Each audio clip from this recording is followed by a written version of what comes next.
नमस्कार. आज दाखवते तुम्हाला चकली. बेसन पीठ घेतलं, तांदूळाचं पीठ, लाल तिखट, मीठ, खायचा सोडा, तीळ, तेल गरम करून त्याच्यात टाकलं तर छान मिक्स करून घ्या. कपड्यात बांधून त्याला कुकरमध्ये 4 शिट्ट्या करून घ्यायच्या. नंतर त्यातनं काढून परातमध्ये घेऊन वाटीने त्याला छान मळून घ्या. हाताला चटके लागू नये म्हणून वाटीने त्याला मळायचं. नंतर गरम पाणी करून ते छान मळून घ्या. साच्याला तेल लावा आणि छान चकल्या काढा. चला तर आपण आता तळायला घेऊ.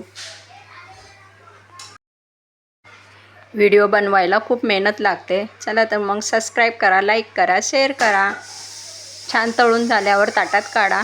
बघा छान कसा आवाज येतो कुरकुरीत. 6 महिने टिकतात एक चकल्या. चला तर एकदा नक्की ट्राय करा, शेअर करा, कमेंट करा.